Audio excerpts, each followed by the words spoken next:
ici, tout à vous. Et j'ai béni la vie du berger Jean Bernard, parce que ça fait longtemps qu'on fréquentait ce groupe, parce qu'on est des groupes humains. Et à El Shaddai, j'ai côtoyé des gens qui m'ont permis vraiment de croître. Comme l'a dit Marcia, c'est ma belle-sœur, on est né dans une famille idolâtre. Et je peux dire qu'au sein de ma famille, je suis presque la cadette parce que j'ai mon seul frère. Et j'étais consacrée dès le bas âge pour pouvoir succéder aux honnêtes. Et par la grâce de Dieu, le Seigneur m'a fait grâce de pouvoir m'en sortir.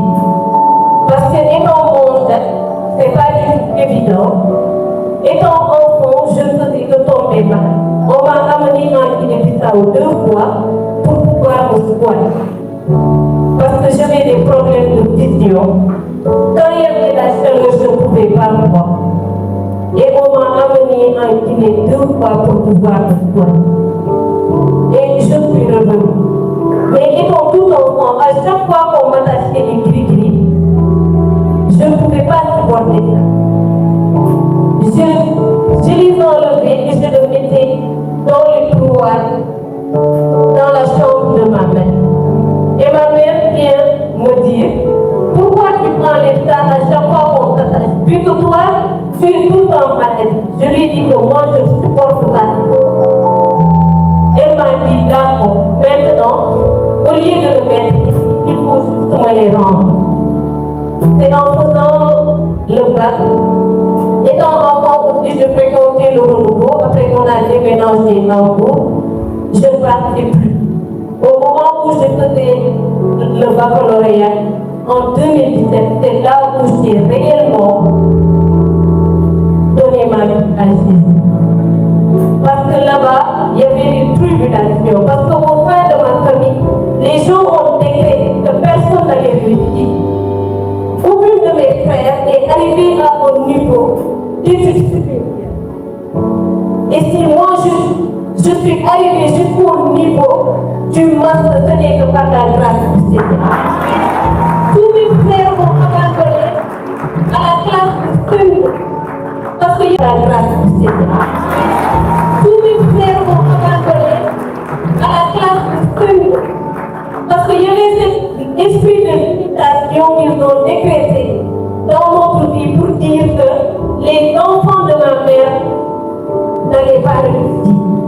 Et à chaque fois qu'ils disaient cette parole, étant enfant, je ne connaissais même pas Jésus, je disais à ma mère, cette parole-là de malédiction ne va pas s'accomplir dans ma vie. Parce que moi, je sais qu'avec Jésus, je peux réussir au nom de Jésus. Et je suis la seule au sein de ma famille qui est arrivée à ce niveau. Parce que faisant le BFM, je l'ai fait presque 3 fois à cause de ces esprits de limitation. Mais quand je faisais le baccalauréat, c'est là où j'ai réellement connu Jésus. Et je marchais avec cette conviction en me disant que cette baccalauréat, je vais le réussir. Et Dieu m'a fait grâce de pouvoir le réussir. Quand les gens étaient stressés dans les salles de classe pour dire comment ça va se passer, comment ça va se passer, moi je le dis. Le jour où le président du GIE se mettra sur le pôle pour proclamer les résultats jusqu'à dire fin de vie, si je n'entends pas mon nom, c'est là que je saurai que je ne vais pas réussir. Mais moi, je sais dans toute certitude que je vais réussir ce baccalauréat. Et Dieu m'a fait grâce de pouvoir réussir ce baccalauréat. Et aussi, dans la marche avec le Seigneur, comme l'a dit si bien ma soeur, c'est le choix. Arrivé au niveau du sang, le Seigneur m'a fait grâce d'ouvrir mon intelligence. Et arrivé à un moment donné, avec des papas, ce n'était pas du tout évident, parce que mon père ne pouvait pas imaginer que je vais décider de sortir de leur pratique ancestrale. Il m'a demandé de faire le choix. Soit je reste avec Jésus, soit je reviens dans leur pratique et ils ne payent plus de Dieu. Je lui ai dit, tu es mon père. Mais moi, je décide de l'origine. Et je sais que le Dieu que je t'aime, même si toi tu m'abandonnes, lui, il ne va jamais m'abandonner. Parce que je sais que mes études vont reposer entre tes mains. Il saura me donner les moyens de pouvoir continuer si telle est sa volonté. Il m'a demandé si lui, il meurt, qui va faire le rituel de son décès. Il y a une conseil ici, peut-être qu'ils vont comprendre. Des règles Si je meurs, il va faire. Je lui ai dit que je ne suis pas ton seul enfant, presque je suis la cadette. Si les autres veulent faire, ils n'ont qu'à faire, mais moi j'ai décidé d'abandonner. Et j'ai décidé de tout. Et de là, c'était au combat, parce que je pleurais, parce que je me disais que je ne voulais pas arrêter mes études. Et un jour, il y avait ma nièce qui était malade, on était parti chez le berger. Il ne me connaissait même pas, il m'a vu, il m'a donné une parole de réconfort. Et depuis ce jour, je me suis attachée à cette personne. Il ne me connaissait même pas, il m'a vu, il m'a donné une parole de réconfort. Et depuis ce jour, je me suis attachée à cette parole. En sortant de chez lui, il m'a regardé, il m'a dit, Natacha, je t'ai regardé, il m'a dit, le Seigneur va s'occuper de toi.